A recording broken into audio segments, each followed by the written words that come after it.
Magandang gabi po sa ating lahat, mga kabiyaya. Good evening din po. Magandang gabi, Pastor. Magandang gabi sa lahat. Good evening po. Magandang gabi po, Charito. Magandang gabi po sa lahat. Good evening po sa lahat. Good evening po. Charito po sa lahat.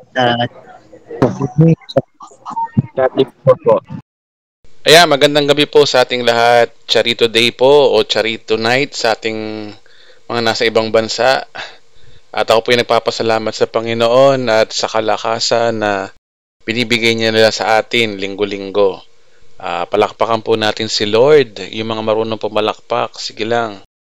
Yung mga hindi marunong pumalakpak diyan, kahit palakpak na lang sa bahay. Kasi yung palakpak na yan ay sa Diyos naman, di naman po kung kanino man tao dito. At yan po ay ating pagsamba sa Panginoon. Wala man tayong awitan dito sa ating online, pero dito man lamang mabigyan natin ng papuri yung Diyos kasi dapat talaga siyang pasalamatan, mga kapatid, sa araw-araw na binibigay ng Diyos sa ating buhay. Yung mga naligtas na, naiintindihan itong sinasabi ko na remember, libre ang kaligtasan, pinatawad tayo ng ating Panginoon. Alam niya na wala tayong kakayanan na maging karapat-dapat sa Diyos, kaya ang ginawa lang niya, siya na yung nagbigay ng buhay sa atin. Nagsakatawan tao siya, pinanganak sa sabsaban, lumaki, nag-ministry sa loob ng 3 taon at kalahati sa Israel. Sa ilalim ng kautusan hanggang sumunod sa Diyos, namatay sa krus, at nilibing 3 araw na buhay na maguli. At dun siya nagtagumpay. Kaya yung tagumpay niyang yon ang nagsimula ng kanyang iglesia hanggang sa panahon natin ngayon. At ang biyayang ito ay sa atin, sa mga tumanggap sa kanya, tanampalataya sa kanya. Kaya salamat talaga sa Panginoon. Lalo na sa atin, sa panahon natin ngayon, mapapansin ninyo, ayaw ng Diyos na tayo ay maghirap pa. Kaya kung nananampalataya ka, kaibigan, na hindi pa hihintulutan ng Diyos yung mga problema natin sa buhay, paniwalaan mo yun. Ano gusto nyo? Paniwalaan natin ang Kristiyano maghirap. Alam nyo, maraming mga Kristiyano, gusto nila nag-i-expect sila ng kahirapan. So, yun ang mangyayari nga sa inyo. Kung kahirapan ang ine-expect nyo, remember, sa bagong tipan, ino-honor ng Diyos yung mga binibitawan natin mga pananalita. Kasi, ang nasa panahon na tayo ng pananampalataya ngayon. Kaya kung ano yung pananampalataya mo, yun ang mangyayari sa iyo. Kung ang pananampalataya mo ay nawawala ang kaligtasan, bahala ka. Talaga mawawala ang kaligtasan mo kasi yun ang paniniwala mo. Pero sinabi na ng Biblia, ang sino mang manampalataya sa Kanya ay anak ng Diyos. Tapos sasabihin mo, nawawala ang kaligtasan mo. Okay, meron namang sasabi rito na na malayo ang pagpapala ng Diyos. Kailangan meron kang gawin para pagpalain ka. Bahala ka kung yan ang paniniwala mo. Kasi maliwanag sa Biblia na mga Kristiyano, pinaburan na. Pag sinabing pinaburan na, mga kapatid, lahat ng mga panalangin natin sa buhay, sinagot na ng Diyos yun. Halimbawa, sinabi sa Bible, sa tinapos si Kristo, magaling ka na. Kung sasabihin mong hindi ka pa magaling, may sakit ka, nagsisinungaling ka. Kasi sinabi na ng Biblia na pinagaling ka na. Alam nyo, malaking kasinungalingan yung sasabihin natin may sakit tayo. Malaking kasinungalingan yun. Kasi bakit ko sinabing malaking kasinungalingan? Sinabi ng Biblia na by His stripe we are healed. So, din ang dapat nating paniwalaan.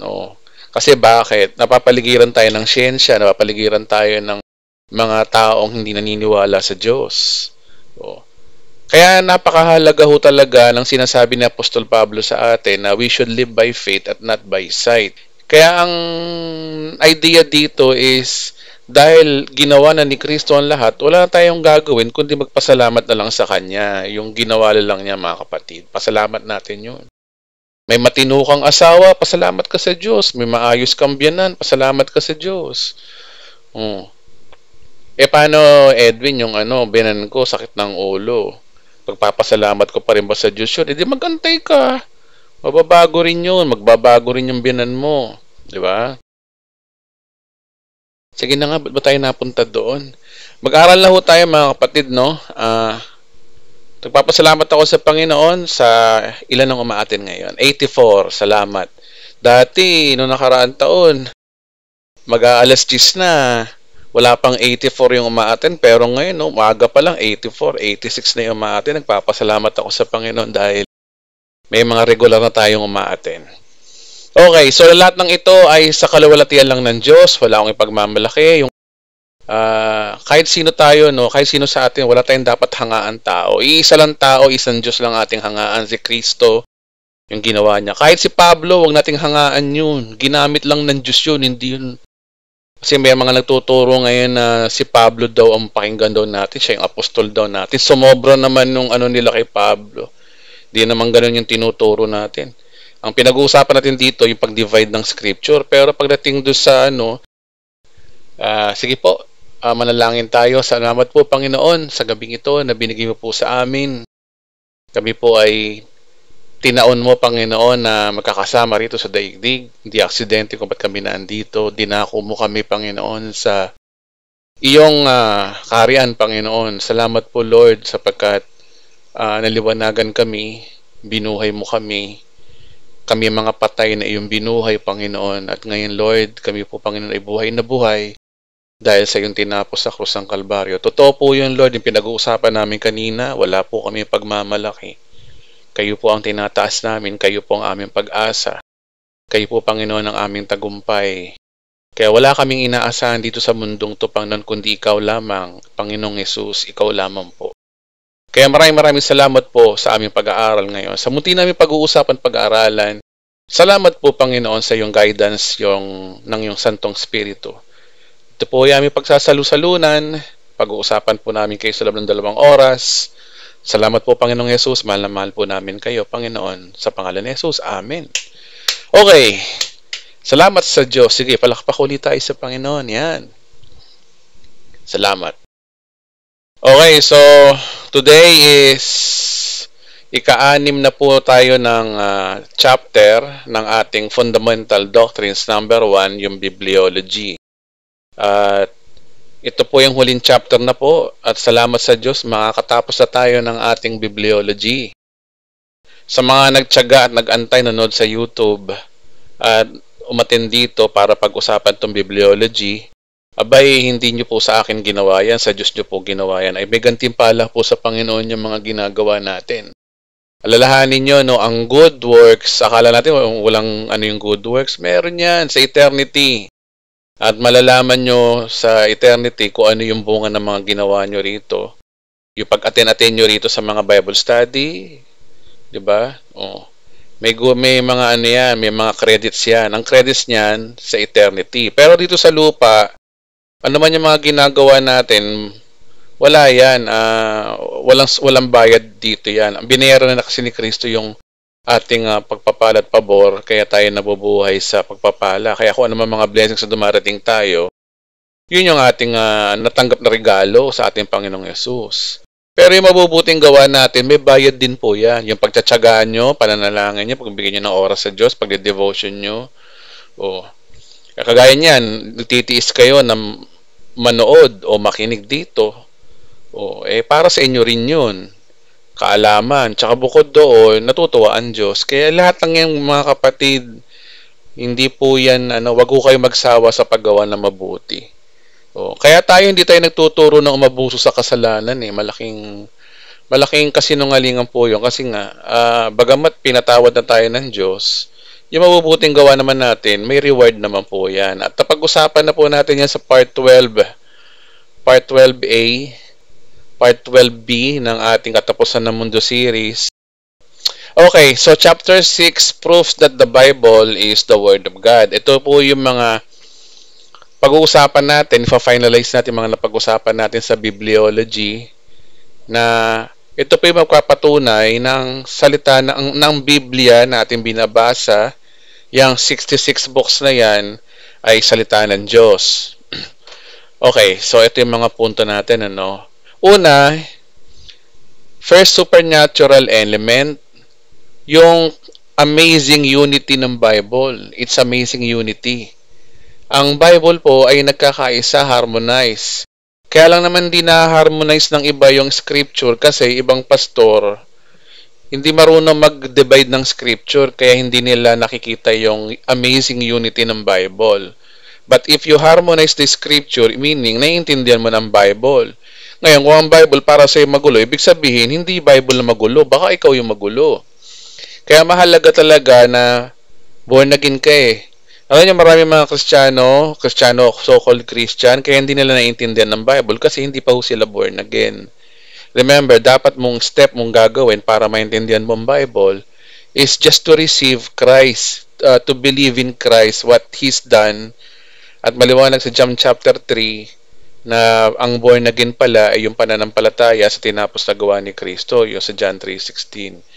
Kaya mga kapatid, maiintindihan yung may unity ang Bible kapag naintindihan nyo na po kung paano kayo may panganak na muli, maligtas kayo. Pero sa mga naligtas, naiintindihan na ang Bible ay may amazing unity talaga. At kita nyo naman sa pag-aaral natin, na ipapakita naman natin, diba, na yung sinabi ni Juan, yung sinabi ni Pablo, at sinabi rin ni Santiago, ay harmonize, diba? Yung sinabi ng ibang propeta at sinabi ng isang apostol, harmonize. So, ganyan po ang Bible. Kapag po ang Bible na-harmonize nyo, meaning, nasa tamang, ano ba yun? Nasa tamang pag-iisip na po kayo. Kasi maraming mga pastor hindi nila ma-harmonize ang scripture. Bakit? Kasi nga, wala eh.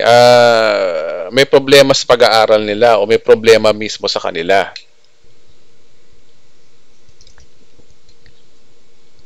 Okay, so una, ang Biblia ay naglalaman ng mga kahanga-hanga magpapatuloy na mga mensahe ng mga libro sa kabila ng mga pagkakaiba ng mga nilalaman nito. Unang points ko rito na nagkakaisa ito sa kabila ng ito ay naisulat sa loob ng 1,600 years at napapaloob sa 60 na generation. Biro nyo, 60 na henerasyon sa loob ng 1,600 years naisulat ang Bible. Kagaya ng sinasabi sa kanyo dati, ang mga libro na yan ay hindi po yan nasulat ng overnight. May mga dispensation niya, may mga panahon yan. From Old Testament to New Testament. From Gospel of God's Kingdom to Gospel of Grace. From Law hanggang sa panahon ni John the Baptist, hanggang sa panahon ni Jesus Christ. Naisulat ang Bible po ng ganun na iba-iba ho ng panahon, pero nagkakaisa sila. So, yun po ang amazing po sa Bible na to. Nagkakaisa ito sa kabila ng mga 40 authors nito ay may iba't ibang background ng kultura at trabaho. Kasama dito ang pagiging hari, mangingisda, maniningil ng buwis, mga pilosopo, mambabatas, scholar, gumagawa ng tula, doktor, pastol at henerasyon. So, ayon dito, ayon sa studies na ang sumulat po ng Bible ng mga Hudyo, wherein mga Hudyo sumulat nito, ay 40 authors pala to, no? Lahat ng mga sumulat, mula kay Moses, mula kay Jeremiah, kay Ezekiel, sino pa ba mga kilala? Kay David, kay Solomon, sino pa ba? Kay Ezra, kay Zachariah, marami po, hanggang sa New Testament. Yun si Daniel, salamat. Basta marami po, lahat alam na po natin yun. Sa New Testament naman, mga 12 alagad. Kaya nga sabi rito, no, kasama dito yung pagiging hari. Sino ba yung mga hari rito? Si Solomon, si David, sumulat ng Bible yan. Si David, sumulat ng Psalms. Si Haring Solomon, sumulat ng mga ngaral, kawikaan. Diba? May mangingisda, sila Pedro, maniningil ng buwis, gaya ni Mateo, mga pilosopo. Sino ba mga pilosopo? Basta, ayun. Mambabatas, may eskolar, gumagawa ng tula. May doktor, kagaya ni Lucas, pastol. At mga general, may general pa. Nagkakaisa sila, no? Iba-iba sila ng profesyon, pero isa yung sinasabi nila eh. Nagkakaisa ito sa kabila ng ito ay sinulat ng iba't ibang mga lugar, iba't ibang kondisyon mula sa 3 kontinente, as Asia, Africa at Europe. So, iba't iba rin ang location, pero nung araw, wala pa naman ng Zoom meeting para magkaisa sila. Paano nangyari yon? Wala pa namang internet nung araw. Paano nangyari yun? At yung sinasabi ni Ganire ay sinasabi ni ganito, pareho. Tsaka swak na swak doon sa harmonize talaga. Pag sinabing word na harmonize, harmonize. Hindi contradict. Diba? Isa pa, nagkakaisa ito sa kabila na ito ay isinulat mula sa tatlong pangunahing wika gaya ng Hebreo, Aramaiko, at Griego. Yung Old Testament, majority dyan ay Hebreo, mayroong kaunting Aramaiko, at sa New Testament ay yung Griego. Sa kabila ng tatlo yung iba yung language, no, pero nagkakaisa sila, di ba? Ito pa, nagkakaisa ito sa kabila na ito ay sa kabila ng nilalaman nito ay daan-daan na controversial na usapin at mga iba't ibang estilo ng pagsusulat kasama sa mga kasaysayan, tula, mga hula at mga istorya ng mga tao. So ang Bible po kasi may iba't ibang genre yan eh. Merong history, merong poem, meron prophecy, at yung mga individual na pero tingnan nagkakaisa sila, kung tutusin pwede magkaiba-iba yan pero nagkakaisa sila. Ito lang po ang tanging libro ng Bible ang makikita mo ng hindi contradict, napaka-sarap basahin. Magtataka kayo kasi nga hindi naman kasi salita ng tao yan, salita ng Diyos yan eh. Tapos, ito pa, nagkakaisa ito sa kabila ng mga sumulat nito ay may iba't ibang natatanging kaalaman. Wala nang ibang makareliyosong gawain ng papantay sa nagawa o nagagawa po ng Biblia. No, iba't iba rin ang utak ang sumulat niyan. Paano sila nagkaisa? Iba't iba rin ang panahon, di ba? Ang ganda nga ang galing. At sila ay hindi nagko-contradict sa isa't isa. May mga pastor nagtuturo, yan kasi si Santiago, kontra yan kay Pablo di ba? Laging hindi nila alam, di naman sila contradict. Ang nagko-contradict yung mga pastor, pinag-aaway nila si Pablo at si Santiago yan kasi sinabi ni Pablo kung na-contra, wala nga daw gawa, dapat may gawa. Hindi puro faith lang, hindi faith. Di ba? Yun yung mga pastor na hindi nag-aaral, halatang hindi nag-aaral ng Bible o halatang hindi pa born again hindi nila naiintindihan, pinag-aaway nila parang sinasabi nyo na di tapon nyo na yung Bible nyo kasi yung Bible pala contradict may nagko-comment sa akin sa mga comment section kay Edwin yung Bible contradict yan di tapon mo yung Bible mo kung hindi ka naniniwala sa Bible, lumalabas yan nagkakamali pala di tapon natin ang Bible natin kung ayaw nyo maniwala. Kung kagaya ng ibang mga follower ng Katoliko na na may nagko-comment doon palibasa wala silang maipunto sa Bible kaya sasabihin nila gawa ko lang naman ng tao yung Bible sumuko na sila. Hindi wala kasi sila maipakita mga Bible verses na nagpapatunay na tama yung mga pinagtuturo nila na sumamba sa rebulto, luhuran, di ba?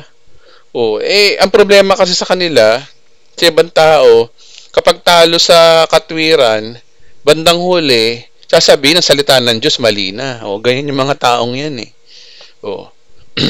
Hindi sila contradict kung naiintindihan mo yung Bible. At naiintindihan mo na kapag kasi ang Bible, ang tingin mo dito ay parang kaalaman lang, mali ang pagkakakilala mo sa Bible. Tandaan nyo ito mga kapatid, Mapa Old Testament, mapa New Testament, kapag hindi si Kristo ang nakikita mo, mali ang intindi mo sa Bible. Dahil sa Bible, ang pinakasentro ng mensahe ng Bible ay si Kristo. Yung pagsasakatawang tao niya, yung mga sakripisyong ginawa niya para sa atin para tayo maligtas. Yung Old Testament, anino lang yan ng New Testament. Kaya kung magbabasa kayo ng Old Testament, dapat ang nakikita nyo rin si Kristo. Pag hindi si Kristo nakikita nyo rin at nakikita nyo religion, mga rules and sacrament ng religion, mali ang intindi nyo sa Bible. Kasi nga, pag ang Bible, ang tingin mo dyan ay nauuwi sa relihiyon ang mga paniniwala mo, lumalabas niya na hindi mo naintindihan ng Bible. Pero pag si Kristo ang nakikita mo rito, kaya nga ang pinaka-the best niya mga kapatid, si Kristo ang makita mo sa Bible Kasi kapag religion ang nakita mo sa Bible, ayan tama yung tinuturo ng Bible, huwag tayong kakain ng dugo, tapos si Jesus, tao lamang. Pag ganyan ang pananaw mo, religion ang tingin mo sa Bible. Kasi nga, depende nga sa perspective Napakahalago yung perspective natin. Pero kung si Kristo ang nakikita mo, hindi magko-contradict ang Bible sa isa't isa. Lahat sila ay tugma, lahat sila ay harmonize sa fundamental doctrines ng Bible. Okay, pangalawa, yung second supernatural element, yung its indestructibility. Ang Bible po, kahit maraming pinagdaanan ng Bible, pero hindi mawasak-wasak ng tao.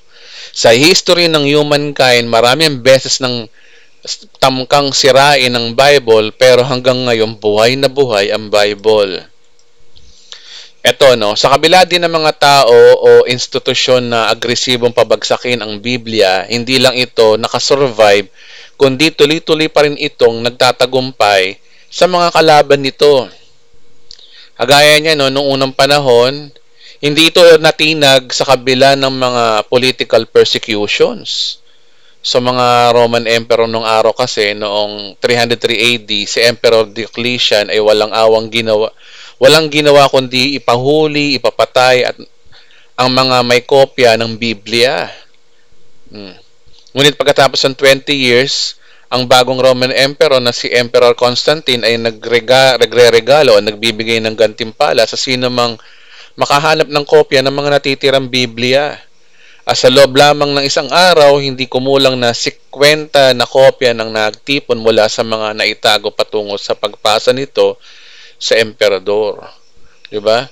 So yun po sa history ng nung unang mga Christianity. Pangalawa, hindi na ito natinag sa kabila ng religious persecution. Alam niyo po ba, ang Romano Katoliko, ang religious machine na ginamit ng masamang elemento nung araw para wasakin ng Bible. Aminin na natin yan, nasa history yan. Kasi dito, sabi dito, halos walang pinalampas ang mga sinaunang mga papa sa Roma na ito ipagbawal na basahin at isalin sa iba't ibang wika. Ganyan ang ginawa ng mga Katoliko ng araw. Ayaw nilang pabasa ang Bible. Kailangan sila lang doon dapat magbasa. Tapos, pag sinalin mo ang Bible, may sa demonyo ka. Ayan ang mga pinagtuturo ng mga Pope nung araw. Noong 1199, si Pope Innocent III ay inuutos ang pagsunog sa mga Biblia. Tingnan niyo itong mga to, grabe. Tapos sasabihin nila, pagmamalaki na lang ng mga Catholic defender na na malaki daw dapat ang utang ng loob natin sa Katoliko dahil sila daw bumuo ng Biblia. Wala sa history. Ang nasa history, sila mismo ang gustong pasunog ang Biblia nung araw. At na yan ay nakalagay sa history. Kahit sa magbasa kayo ng history, aminin na natin yan. High school pa lang, tinuturo na yan sa history, sa religion. At ito nga yung nakita natin sa pag-uusig nila kay John Wycliffe at William Tyndale. Diba si John Wycliffe na nag-interpret ng Bible na English, pinapatay ng Pope yun. Ngunit ang Biblia ay nagtagumpay pa din na maging bestseller hanggang sa panahon natin ngayon. Yeah? Sa kabila ng mga pangyayaring nung araw. Kaya yung Bible natin ngayon, dugo at kamatayan at buhay ang binigay sa atin ng mga sinaunang Kristiyano para mapunta lang sa atin tong Bible na to. Na niloob ng Diyos na ibigay ang kanilang buhay para sa atin. Kaya yung mga yan, tatanggap din ng gantimpala yan sa langit balang araw, yung mga martir, yung mga sinunog, yung mga namatay, mga pinakain sa leon ng araw. May rewards yung ginawa nilang mabubuti. Tandaan niyo po, yung mga good works natin, ang bayad niyan sa langit na, hindi dito sa lupa. Kasi kung anumang meron tayo ngayong pagpapala, bayad yan at regalo ni Kristo. Wala tayong ambag. Pero yung ating magiging katungkulan sa langit, yan po yung ating mabubuting gawa na ginagawa natin dito sa lupa. Okay, next. Hindi ito natinag sa kabila ng mga philosophical persecutions. Gaya ng mga popular na pilosopong sila Voltaire ng American philosopher, si Joseph Stalin ng founder ng communism, at si Dan Brown ay author ng librong Da Vinci Code. Pag-usapan natin maya-maya yung Da Vinci Code na yan. Sabi dito, nung una, ito, no, hindi lamang physical, pati usapang intellectual, pang pilosopo. Etong great American philosopher na to si Voltaire, maraming sinulat to na laban sa Bible eh. Sabi dito, no, in 17th century, the Christian sects has done nothing but harm, sabi daw niya. Yun ang sabi niya na noong 17th century daw, mga Kristiyano daw ng mga na sekta ay walang ginawa kundi puro kamalasan o puro hindi magaganda, sabi niya nung araw. Sabi niya rito, no, ni Voltaire, the Bible that is what the fools have written, what imbeciles command, that rogues teach, and young children made to learn by heart.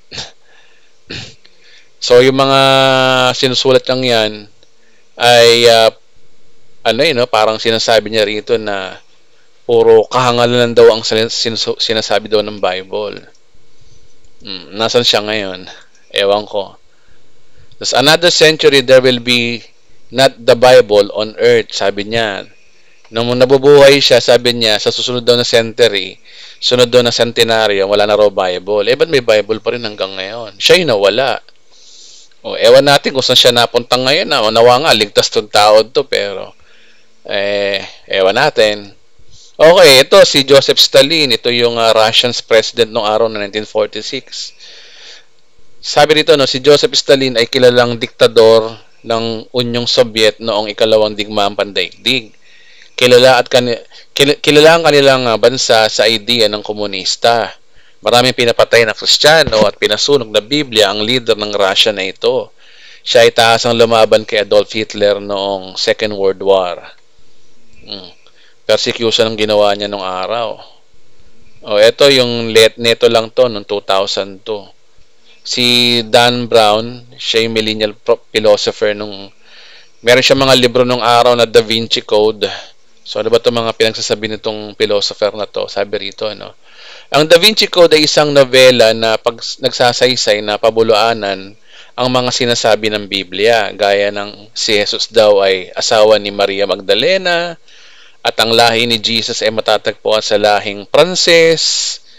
Maraming sinasabi ang libro na fiction na gaya ng yung Holy Grail, yung lineage daw ni Jesus na The Knights of Templar, at iba pa. Yan, ang mga istorya niyan.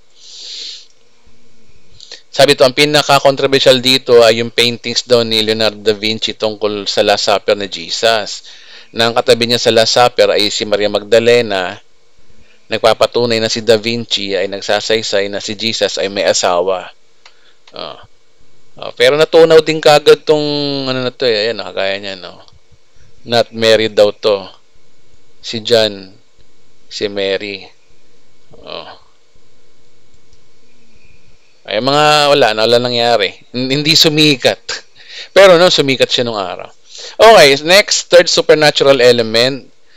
Its enduring popularity. Naku po, hindi matapos-tapos hanggang ngayon, napaka-popular pa rin ng Bible.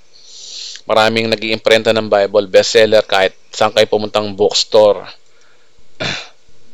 Mga halimbawa ng impluwensya ng Biblia sa sibilisyon ng mga tao. Ano yun? Una, ang kalendaryo ng buong mundo at mga holiday nito ay naguugat sa Biblia. Yung Julian calendar na yan, galing yan sa Roman calendar, pero sinusunod ng Biblia nung araw. Diba? Kung mapapansin nyo, no, ewan ko totoo to, no, bakit ba may leap year? Bakit sa lahat ng bansa, ang February hanggang 28 lang, hindi umabot ng 29, 30, 31. Yung iba may 30, may 31. Pero bakit walang February 20, 30? Tas every 4 years merang February 29. Bakit naging ganun daw ang kalendaryo? Kasi ito daw yung panahon na si Joshua yata, ewan ko kung tama ako. May paggera, pinahinto yung araw, 3 araw na yung araw nakatirik. Kasi nakikipaglaban yata sila. Kung nabasa niyo sa Bible yun sa Old Testament. Yun daw yung nag-adjust daw ang kalendaryo dahil daw doon. Ewan ko totoo yan pero yun ay nagpapatunay na may pakialam ang Bible sa kalendaryo. Ang mga batas ng Western Civilization ay tinatag ng direktang galing mismo sa Bible. Yung constitution ng ibang bansa, kagaya sa Amerika, yung the influence the Bible on America. Yan. Ano pa? Sa larangan ng universal na sining ng fine arts, ang popular na painting sa buong mundo ay senaryo sa Biblia na ginuhit ni Da Vinci, Rembrandt, Raphael, Michelangelo, Donatello, Schroeder, ay iba pala yun. Ayun, sila yung mga painter nung araw na hindi sila Ninja Turtle, mga kapatid. Totoo to. Na mga kapatid, huwag kayong tumawa, hindi sila Ninja Turtle. Si Michelangelo, si Raphael, sila yung mga painter nung araw. Pero walang Donatello. Iba yun. Ninja Turtle na po yun. Okay. Fourth supernatural element, scientific accuracy. And ang Bible, isa book of science talaga. Sabi rito, isang katotohanan din ng Biblia ay nagsasaysay ukol sa pag-usad ng siyensya ay paulit-ulit na pinatunayan ng kasulatan. Katunayan ng mundo ay bilog. Bago mag 15th century, ang mga tayo naniniwala na ang mundo ay flat, mga flat earthers. May nagtanong sa akin yan, mga flat earthers daw, bakit naniniwala daw sila na ang earth ay flat? Sabi ko nga, paano yung mga nakikita sa camera, sa mga satellite? Fake daw yun, mga controversial daw yun. Kasi nga, mga fake moon landing, etc. Yung mga nakikita sa social media, hindi raw totoo daw yun. Na yung araw ay siya yung umiikot sa earth. Flat daw ang earth. Wherein, may mga biblical silang patunay na ang mundo daw natin ay flat, tapos yung lagpas daw ng earth ay tubig, wherein nakalagay sa Genesis nga naman daw yun, nanlikha ng Diyos ang tao, nilikha ng Diyos ang mundo, tapos yung tinatawag na na may tubig daw sa pinakataas. So parang dome lang daw ang earth, ganun. May mga iba-iba mga usapin pa ho dyan. Noong una, ganyan ang paniniwala ng tao. Pero noong 15th century, isang European explorer na gaya ni Christopher Columbus ng Inglaterra at si Magellan ng Espanya ay natuklasan nila na ang mundo ay bilog. Pumunta sila ng inikot nila yung buong mundo, isa rin yung pinuntahan nila. Ibig sabihin, bumalik lang sila. Di ba? Medyo, nakakapagtaka doon, bumalik lang sila. Alam niyo mga kapatid, sound check. Okay, alam niyo mga kapatid, nawawala ba ang sounds ko? Wait lamang po, sound check. Naririnig niyo po ba ako? Sound check. Okay, malinaw. Salamat. Okay guys, ako rin, nung una, muntik na ako maniwala sa flat earth. Nung una, aminado ako. Pero kasi, marami mga binabanggang verse sa Bible, tsaka yung sa Revelation, marami. So, pag-usapan natin sa susunod yan, mahabang istorya po yung flat earth na yan. Pero, ayon sa Bible kasi, tingnan natin yung sinasabi ng Bible. Bago pa matuklasan ni Magellan at ni Columbus na bilog ang mundo sa magitan ng kanilang pag-explore at sila ay bumalik lang sa kanilang lugar, noong 545 BC, sinabi na ng Biblia na ang mundo ay bilog at hindi talaga flat. Kasi sabi sa Bible, Isaiah 40 verse 22, ang lumikha nito ay ang Diyos na nakaupo sa ibabaw ng kabilugan ng mundo. Nakalagay talaga doon, circumference of the earth or circle of the earth. Nasa Bible talaga. Kung Bible lang may sabi, syempre, mas paniniwalaan ko lang yung sinasabi ng Bible. Kasi sa sinasabi ni Kaalaman tsaka ni Siobay ba yun? Sorry. O kaya naman maniwala ako sa mga ibang vlogger, di ba? So doon lang ako maniniwala doon na ang mundo talaga ay bilog ayon sa Bible. Kasi mula roon, sabi dito no, mula roon ang tingin sa tao ay parang langgam at ang langit ay nilantad niyang tulad ng kortina, tulad ng tolda upang matirhan. Isaiah 40 verse 22. Bible po may sabi na bilog ang mundo. Ayan po yung verse. Basahin niyo po sa lahat natin sa ibang translation. Doon tayo sa King James. Ay sa ano. Pakita ko sa inyo Isaiah 40 ba yun? Wait lang 40:22. Sige nga, i-justify natin. Baka mali lang yung translation ko. Tingnan natin sa Hebreo. Kung ano ba yung sinabi ng Hebreo. Wait lang. Isaiah 60:40, no? Isaiah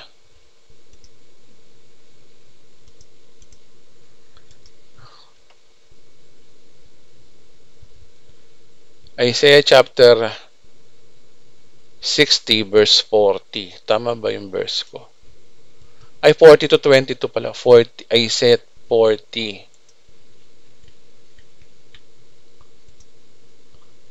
Verse 22.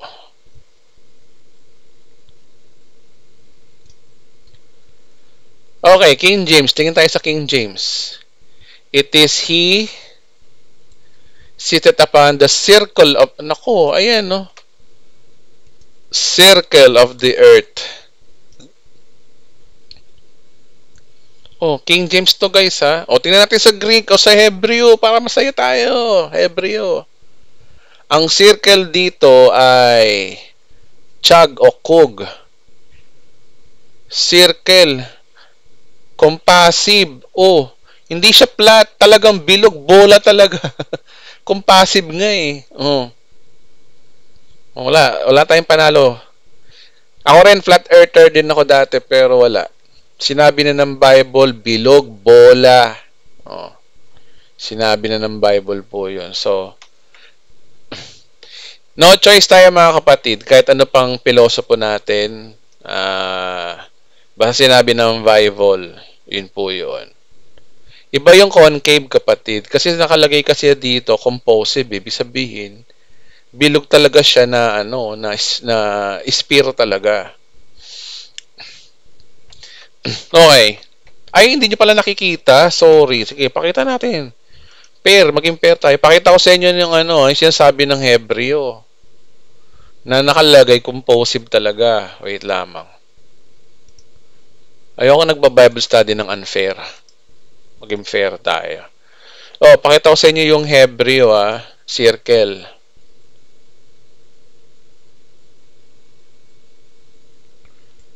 Okay, ito, circle.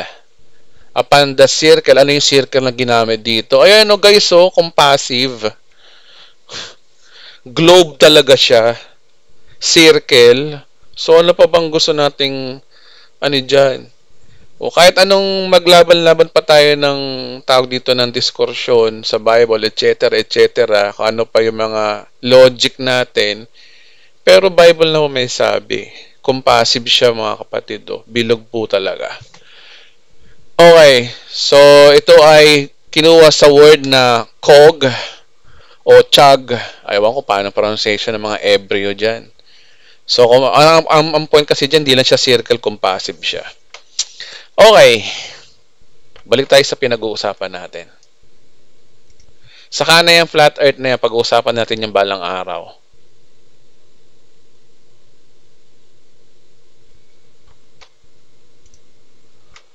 Okay, balik tayo sa ating pinag-uusapan. So, yan po ay nakalagay sa Isaiah chapter 40 verse 22. Pag-imbestigahan nyo pa ang verse na yan. So, move on na tayo sa pinag-uusapan natin. Katunayan ng mga bituin ay hindi mabilang.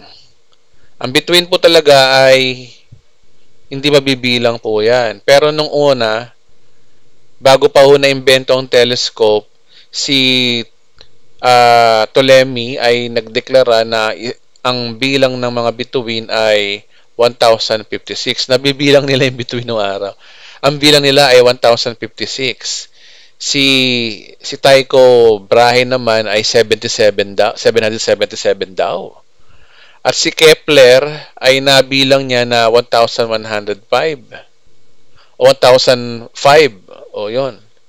Ang mga pananaw na ito ay isang kahangalan sa mga tao ng 20th century na kung saan ang telescope ay naimbento at napatunayan ng mga bituin sa kalangitan ay hindi mabibilang. Hindi kayang bilangin. Pero sinabi ho ng Biblia to noong 627 BC. Ang Biblia na nagsasabi na sa pamamagitan ni Propeta Jeremiah na ang bituin ay hindi mabibilang. Ang sabi rito, no, gaya ng hindi mabilang na bituin sa kalangitan at buhangin sa dagat, gaya ng paparamihin ng inapo ni lingkod ni David. So, inilintulad ang hindi mabilang na bituin sa mga hindi mabilang na buhangin sa dagat. O kaya nyo bang bilangin yung buhangin sa dagat? Hindi nyo mabibilang yun. Kahit na 1,000 taong ay magbibilang doon. Mababalo kayo na, baka damputin kayo papuntang Mandaluyong loob. Padala kayo sa psychiatrist, ba't nyo binibilang ang buhangin? Walang pagkakaiba rin yan sa binibilang niyang bituin. Guys, malakas na tama nyo nung kapag ginawa nyo yun. Huwag nyo gagawin yun, mga kapatid. Huwag nyo po sa Facebook na nagbibilang kayo ng bituin. Ako, pagtatawanan kayo, nakakahiya po yun. Kasi nga hindi mabibilang ang bituin. Okay. Alright. Katunayan na ang mundo ay nakalutang sa kalawakan, Bago pa dumating ang popular na scientist na si Sir Isaac Newton noong 1687 AD, na minsan nagsulat na ang mundo ay nakalutang sa outer space. May mga theories na ang ating mundo raw ay flat at nakapatong ito sa likod ng higanteng pagong na naglalakad ng mabagal papunta sa napakalawak na dagat. Ganun daw ang theory. Grabe yung theory ng araw. Hirap nang walang siyensya ng araw, no? Ayan, ganyan daw, ancient myth. Ayan, yung malaking pagong. Di ba? Ganyan ang pero nung dumating si Newton noong 1687, hindi nakahang talaga ang Earth. At tayo ay umiikot sa isang napakalaking araw at ang araw na ito ay umiikot sa napakalaking galaxy at ang galaxy na ito ay umiikot sa mga co-universe, co-galaxy. So, yun po yung noon. Si Isaac Newton. Pero, bago dumating ang popular na scientist sa Isaac Newton noong 1687 AD, na minsan nagsulat na ang mundo ay nakalutang sa outer space, may mga theories na ang ating mundo raw ay flat. Pero sinabi na ng Bible, ngunit sinabi na ng Biblia sa libro ni Job noong 2150 BC pa.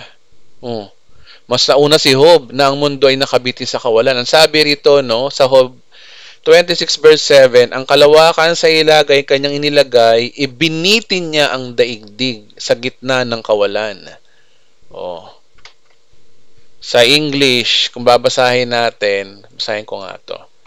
Sa Job, basahin ko lang para sa inyo kung ano sinabi sa English. Job 26 verse 7.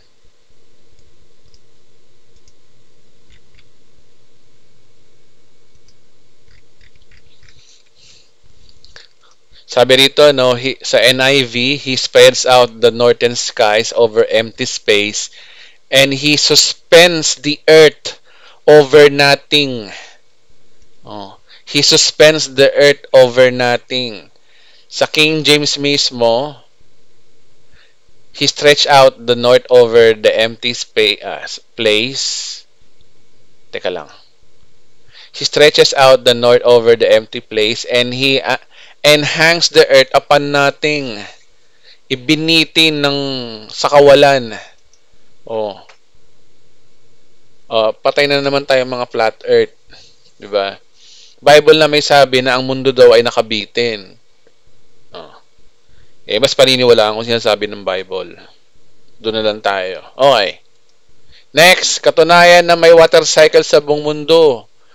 Ang hydrological cycle, water cycle ay theory na kung saan ang tubig ay nag-evaporate mula sa dagat patungo sa kapatagang lupa na siya napupunta sa mga ilog. At ang tubig ng ilog naman ay dumadaloy pabalik sa dagat na nadiscover ni Bernard Palissy noong 15th century lang. Yung water vapor. Oh. Pero sinabi na pala ng Bible po yan. Ang sabi ng Bible, ay, ganun, wala sa... Sinabi ko ng Bible po yan, wala yung verse dito, no? Pero ano nyo, nasa Bible po yan, yung sinasabi ni Solomon, na kung paano daw umiikot daw ang lahat ng buhay sa daigdig, kung paano daw yung tubig sa ilog ay pumupunta daw sa kalangitan at binubuhos daw sa karagatan. Sinabi ho yun ni Solomon. Di ko lang nailagay dito, sorry. Ano kaya nangyari sa akin? Ba't di ko nailagay? Okay. Katunayan na nasa dugo ang buhay ng tao. Marami mga scientists na naniniwala noon na ang buhay daw natin na nasa dugo. Pero sinabi ng Biblia bago pa nailatag ng mga Western medical theories. Sabi sa Leviticus 17 verse 11, sapagkat ang buhay nasa dugo at inuutos ko ang dapat ihandog iyan sa altar, etc., etc. So nabanggit dito na ang buhay ay nasa dugo. Sinabi na ng Bible po yun, panahon pa ni Moses. Kaya superior talaga ang Bible. Next, fifth supernatural element, fulfillment of prophecy. Mga kapatid, alam nyo na to.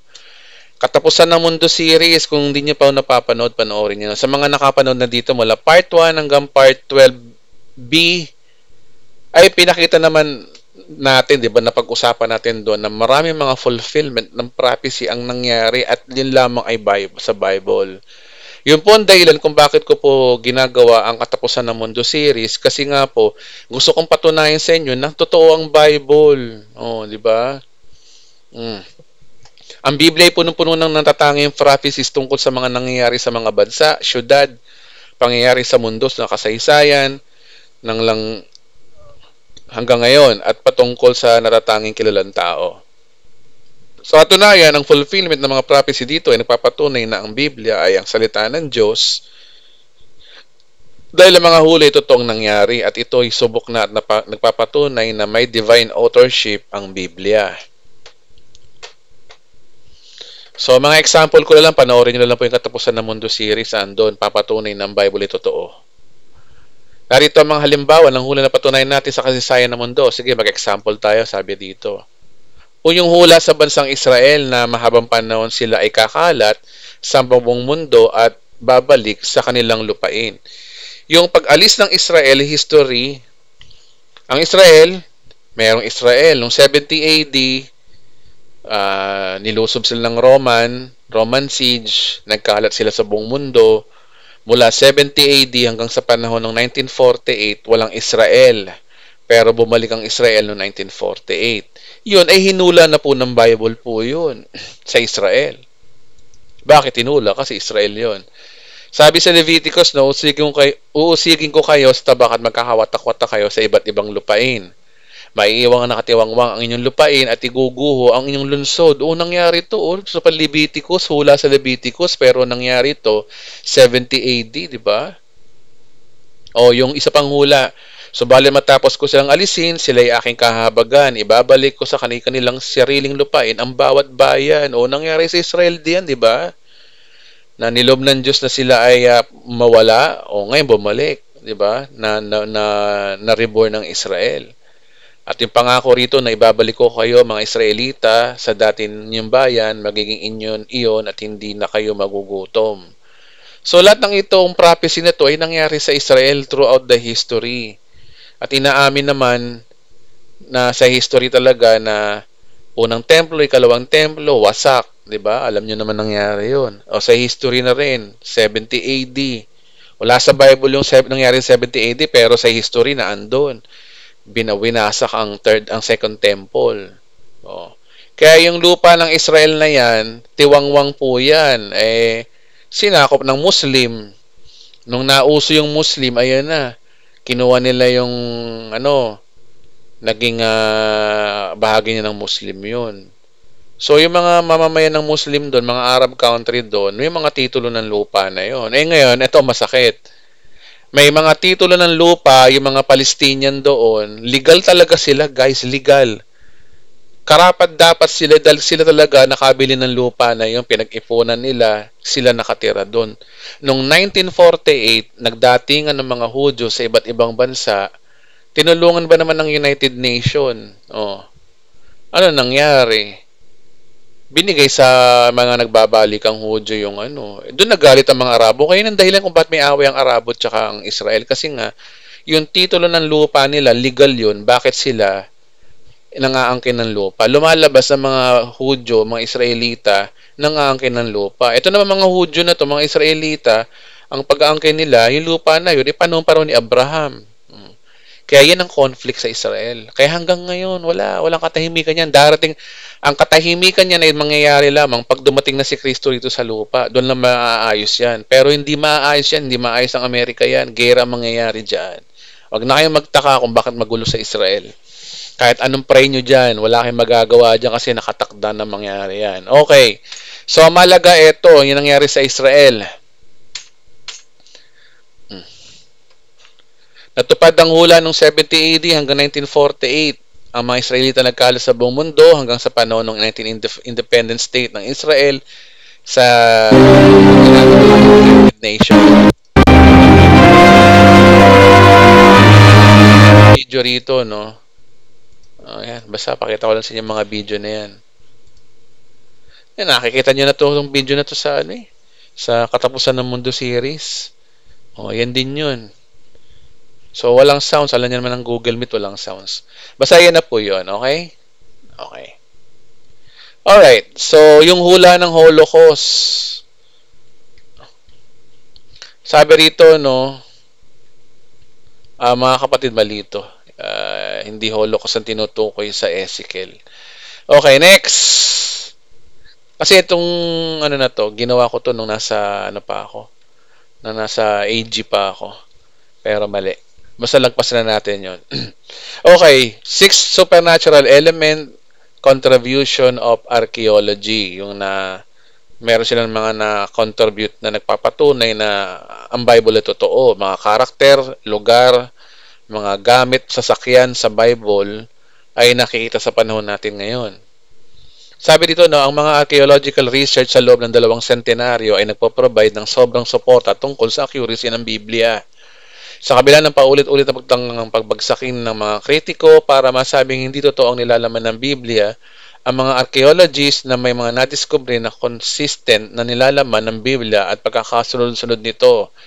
Gaya ng Dead Sea Scroll noong 1957, ang templo sa Jerusalem at Noah's Ark ay at yung Noah's Ark discovery sa Mount Ararat.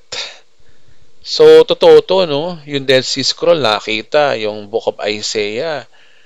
Lalo na yung Second Temple. May mga bakas dun sa Jerusalem na nandun yung templo, nandun yung nasa Gihon Spring, nasa tabi ng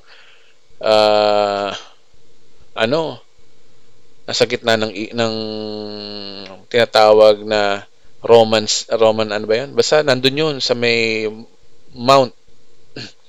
Nakalimutan ko na mga kapatid. Basta sa bundok ng bundok. Ano ba bundok yun? Sorry nga. Temple Mount, ay Diyos ko Lord. Ayun po, Temple Mount po. Nandun po yun, yung templo. Tsaka yung Noah's Ark na discovery po yan. Nagpapatunay na totoo ang sinasabi ng Bible. Tapos sumadsad daw sa Ararat. Isa-isayin natin, no? Una, yung Dead Sea Scroll 1957. May video na naman dito. For words, scholars have found the only copy of an ancient work, the Revelations of Lamach.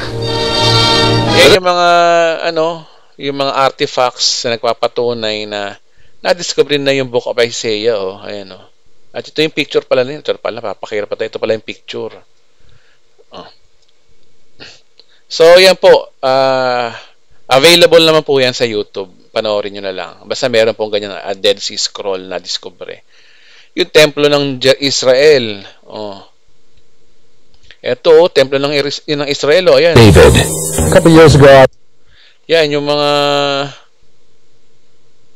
mayroong dito, scientist dito na pumasok. Nakakita yung templo. Ayan, nasa ibaba siya ng malapit sa Gihon Spring.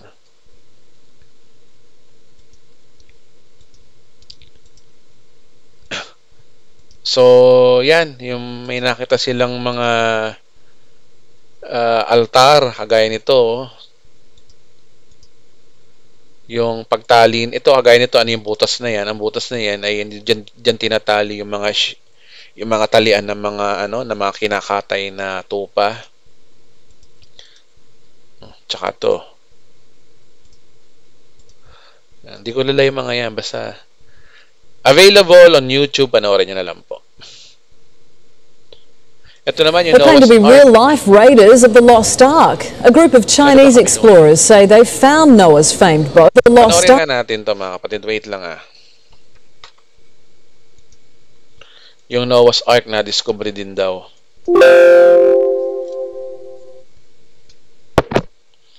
Okay, panoorin natin.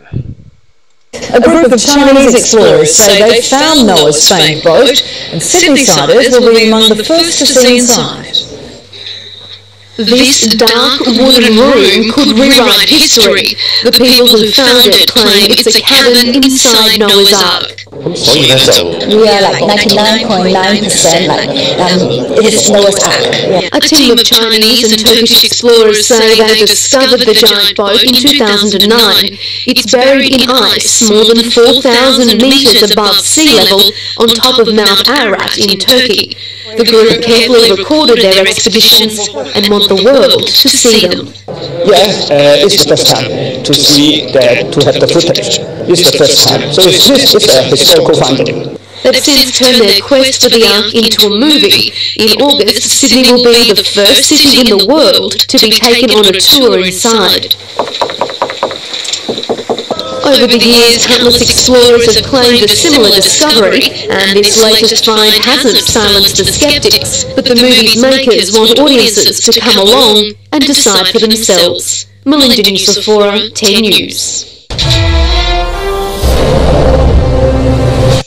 Ayun, may na-discover sila na na malaking ark doon sa Mount Ararat talaga. Sabi sa Bible, di ba? Sumadsad sa Mount Ararat yung malaking ark na yon. So, more on this, panoorin nyo po sa YouTube. Available na po yan. Okay. 7 supernatural element, Bible na po ang nag-witness. Sabi ng Bible, ang mga verses ito nagpapatunay na ang Diyos ay parehong arkitekto at author ng nilalaman na ito. Sabi dito, higit sa lahat, unawain ninyong walang makapagpapaliwanag ng alimang propesiya sa kasulatan sa sariling kakayanan, sapagkat ang pahayag ng mga propeta ay hindi nagbumula sa kalooban lamang ng tao, ito'y galing sa Diyos at ipinapahayag ng mga taong nasa ilalim ng kapangyarihan ng Espiritu Santo. So, yan ang linaw-linaw ng verse sa Bible, na wala makakapagpaliwanag ng aliman bagay na propesiya sa Bible ng kakayanan ng tao. Hindi mo kayang ipaliwanag yan. Kaya kung napapansin nyo, mga kapatid, kung ibang mga prophecy sa Bible, kagaya ng mga ginawa nating series sa Katapusan ng Mundo series, kung naipapaliwanag man po yun ng maayos, hindi po yun kakayanan po ng tao, hindi ko po kakayanan po yun. Wala akong galing dun, wala akong ambag dun. Nai-interpret natin to kasi nga, dumidepende tayo doon sa banal na spirito. Kaya sabi dito, sapagkat ang pahayag ng mga propeta ay hindi nagmula sa kalooban lamang ng tao. Ito ay galing sa Diyos at pinapahayag ng mga taong nasa ilalim ng kapangyarihan ng Espiritu Santo.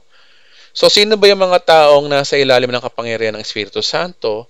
Ang liwanag sa Ephesians 1:40 na yung mga mananampalataya ay kinasihan ng banal na Espiritu. Ibig sabihin, ako, ikaw, lahat tayo, kinakasihan ng Espiritu Santo, maiintindihan po natin. Kaya nga, di ba, pinag-usapan natin sa part 1 nito, na ang illumination at saka inspiration, revelation, lahat yan ay kilos ng banal na Espiritu Santo, ang Diyos.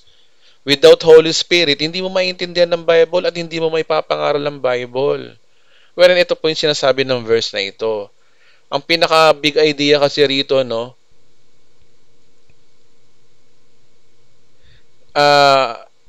hindi mo kayang ipaliwanag ito ng sa sariling kakayanan. Sapagkat ang pahayag ng mga propeta ay hindi raw mula sa tao, kundi ito ay galing sa Diyos. Yun. So, sa Diyos pa rin ang papuri. Diba? Without Holy Spirit, hindi natin maintindihan ng Bible, mga kapatid. Sabi sa Bible, no, 2 Timothy 3:16, ang lahat ng kasulatan ay kinasiyahan ng Diyos at nagagamit sa pagtuturo ng katotohanan at pagtatama ng maling katuruan at pagtutuwid ng likong gawain at pagsasanay ng mga matutuwid na pamumuhay. So, yan po. Ang lahat po ng kasulatan, kinasiyahan ng Diyos. Gawa nga ng tao, sino gusto nyong gumawa? Anghel. Edwin, gawa lang naman ng tao yung Bible anong gusto mo? Anong gusto mo? Pagawa mo sa manok. Pasulat sa manok. Ayaw mo sa tao Oh. Pag yung manok sumulat po yan, maiintindihan nyo kaya. Oh. Kaya totoo yung kasabihan na parang kinalayag ng manok yung sulat mo. Diba? Maraming mga pilosopong ganyan, porke talo sa debate, porke talo, wala silang maipakitang Bible proof. Sasabihin nila, gawa lang naman ng tao yan Ayun yung mga taong loser. Oh.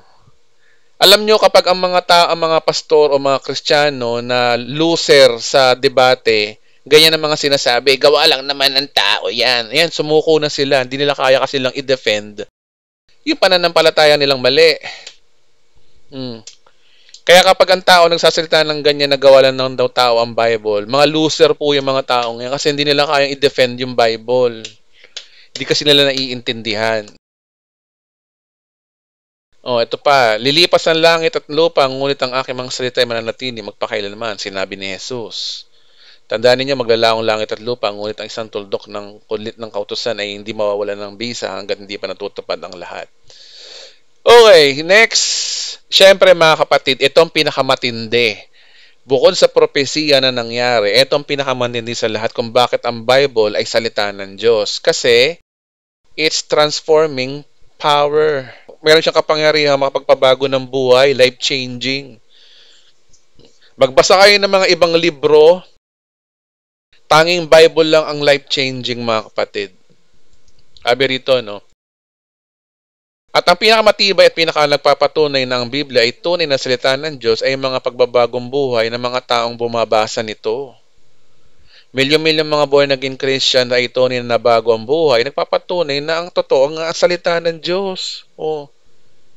Eto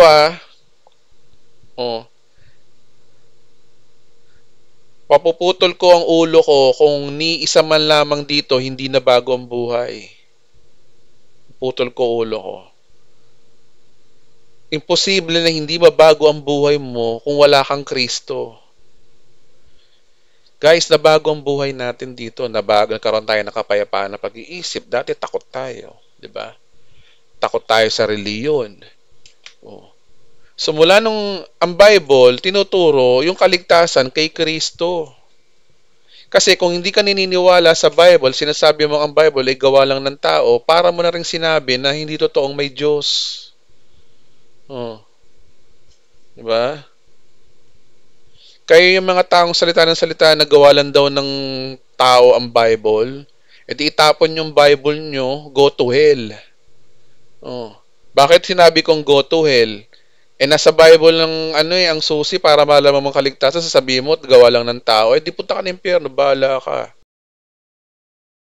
Pero paano kung totoong may langit at impyerno? Yari ka. Lugi ka, ako nasa langit, ikaw nasa impyerno. Kasi, hindi mo tinanggap yung totoong gospel dahil sabi mo nga, yung gospel ay salita ng tao. Kaya malaking insulto kay Kristo yung sasabihin mo na ang salita ng Diyos gawa lang ng tao. Malaking insulto kay Kristo. Yung para mo sinasabi na rin na si Kristo ay hindi totoo. Gawa din ng tao. Diba? Kasi Kristo tinuturo ng Biblia. Mapapahamak po yung mga ganyan tao, yung mga sabi nila, nagsasalita pa sila. Pwede naman silang hindi na magsalita, pero magsasalita pa sila na gawa daw ng tao. Anong gusto nyong patunayan? Di ba? Wala naman tayong magagawa, kailangan mo mabuhay sa pananampalataya Kung mananampalataya ka rin lang, doon ka na sa totoo. Ang Biblia po ang tunay ng salita ng Diyos Ito, sabi ng isang kapatid dito, nakita ko yan Confirm ko talaga yan na totoo ang Bible when I died. Bakit? Maniniwala ka pa lang ba kapag namatay ka na totoo ang Bible? Di ba pwedeng maniwala ka ngayon habang buhay ka pa? Di ba? So parang sinasabi mo na pag namatay ako, doon ako maniniwala na may Kristo. Paano yun? It's too late na. Doon ka palang niniwala nung patay ka na. Binigyan tayo mga kapatid ng buhay. Ito yung chance natin para manampalataya natin yung sa ginawa ni Kristo. Diba? So mahirap yun kapatid na sasabihin mo na when you died, doon mo palang mako-confirm na totoo ang Biblia. Mahirap yan. Delikado yan.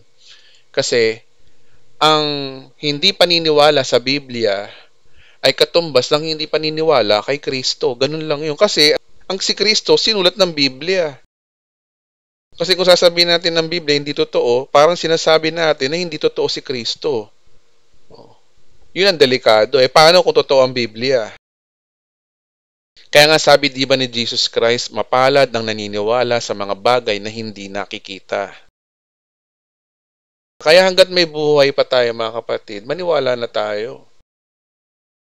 Kasi marami na bago ang buhay, kagaya dito, no? Marami tayong mga Kristiyano na bagong buhay, na bagong karakter natin. Natuto tayo magpatawad.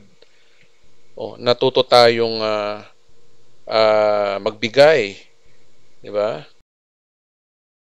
Natuto tayong magmahal sa mga hindi kaibig-ibig.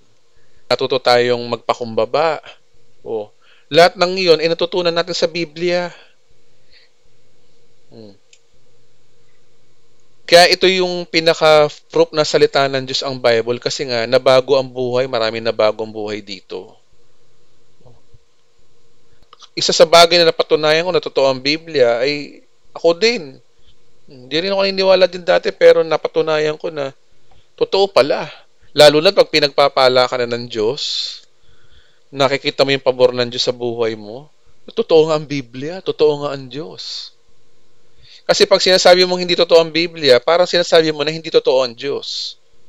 So ano paniniwalaan mo? Kawawa ka naman. Ikaw yung klaseng tao na walang pinaniniwalaan. Delikado ka pag namatay ka. Delikado yun. Kaya maganda na yung maniwala ka sa mga bagay na hindi nakikita. At yun nga, nagpakilala na rito ang Diyos, si Kristo.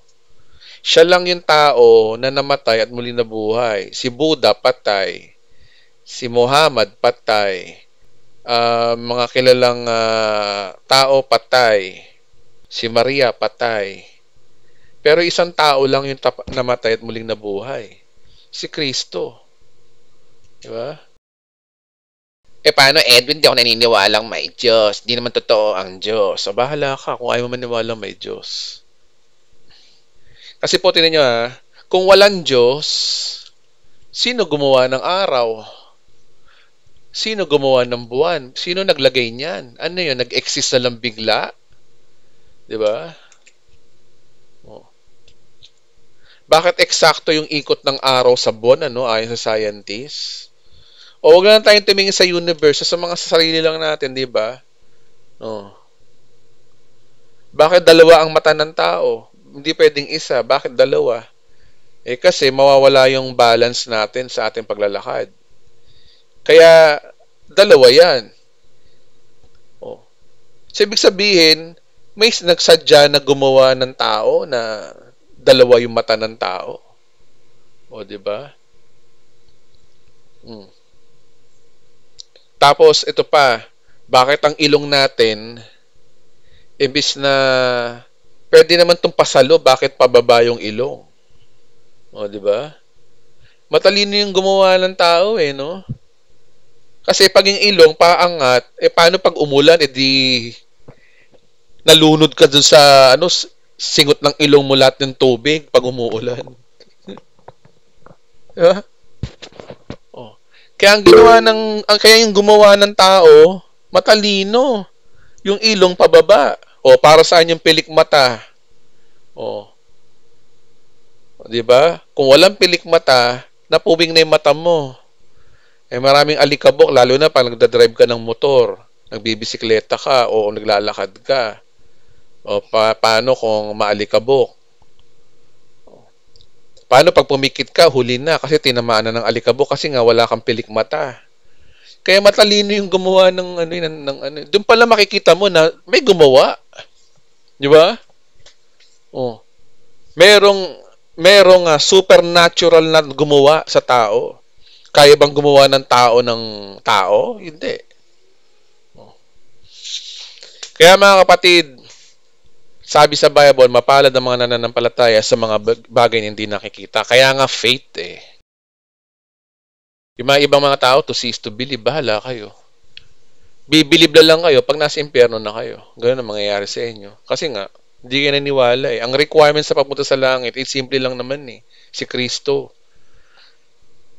Maniwala lang kayo sa Kanya, yun ang kaligtasan, yun ang usapan dun.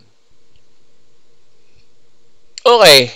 So, salamat sa Lord sa loob ng 6 na linggo. At palakpakan natin ang ating Diyos at ang ating mga sarili. Congratulations po sa Bibliology. Next time naman po, gagawa naman po ako ng isa pa, yung Theology, yung tungkol sa Diyos. 3 ba Diyos? 1 ba Diyos? Ilan ba ang Diyos? Trinity, totoo ba yun? Etc. Theology. Tapos yung pagka-Diyos ni Kristo, yung Christology. Etc. Etc. Marami po yan. Pero, pahinga muna tayo next week tungkol dyan. At kailangan... Okay. Meron tayong tradisyon, ladies first. So, mga bago muna sa mata ko ngayon, no? Hagaya nitong si Delia Mercado. Delia Mercado, pwede na po kayo magtanong. Buksan ko lang yung mikropono, no? Pwede na po kayo magtanong, Miss Delia Mercado. I hope na babae po kayo, no? Okay. Sige po, Miss Delia Mercado. Pwede na po tayo magtanong. Naka-on na po yung mikropono niyo po. Hello, Pastor. Good evening po. Hello. Good evening po. Ay, salamat po na ano muna kami na natawag. Teka, Pastor, ang dami naming itatanong pero ito lang muna. Sige po. Sis, Pastor, meron kasi kaming napakinggan na sagap po na yung King James, gawa daw po ng Mason. Tama po ba yun? Si King James daw ay dating member. Oo, dating member ni Mason. Tama po ba yun? Ayon po sa history, kaya nga ho siya King James. Inutos po yan ni Haring James ng England. Ang may pasimuno po niyan, si King James. Kaya nga ho siya King James. Okay. Mga false history po yan. Wala pong katotohanan po yan. Katunayan, kung panono. Sige, tingnan natin. History kasi yan, mga kapatid eh. Tingnan natin. May share ako sa inyo, no? Samahan niyo ako sa Google. Tanong natin si Google. Okay. Bagamat alam na natin itong sagot. Sabi ko kasi dito, no? The actual translating writing of the King James was done by a committee of 47 scholars and clergymen over the course of many years. So we cannot say for the certain individual who wrote the given passage. Inutos lang to ni King James, pero may mga sumulat po niyan, may mga scholar po na gumawa po niyan, mga clergymen. So walang eksakto kung sino sumulat. Kasi sila ay 47 scholar. So random po yun. Pero, sabi rito, no? Yun, may inutusan si King James, si Thomas Nelson. Pero hindi siya sumulat. Tsaka yan ay napag-usapan na natin yan sa last part ng ating series, na ang King James, ang sumulat po niyan ay inutos lang ni Haring King James noong 1611. So, tama po yung sinasabi pa rin ng Google. So, yan po yung mga naririnig po natin. Karamihan po dyan, mga lang po yan, mga hearsay, conspiracy. Wala po. Wala pong tayong matibay na ebidensya na yan po ay gawa ng Mason, ng mga Masonic. Hindi naman po siguro. Kasi, ang alam ko sa mga Mason, against sila sa Word of God. Against sila sa mga religion. So, bakit sila magpo-promote ng Bible? Yun ang pagkakaintindi ko rin. Remember, ang mga Masonic, they are not Christians. And how they write the Bible if they are not Christian, di ba? So, sa tingin ko, malabo po mangyari. Kung babasahin nyo naman yung King James, life-changing, di ba? Na bigay yung tamang translation ng Bible. So, wala akong nakikitang demonic na side ng King James. napakaganda po ng sinasabi ho ng King James ang translation. At ginagamit po yung King James version na yan sa mga ibang mga nagtuturo ng Biblia sa panahon natin. Okay. Pastor, okay pa po? Pwede pa po ba magtanong? Sige po.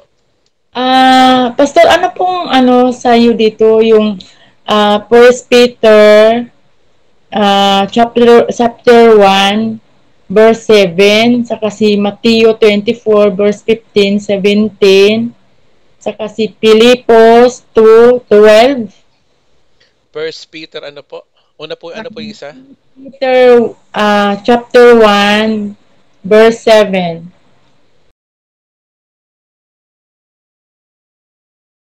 Basahin po muna natin. Sige po.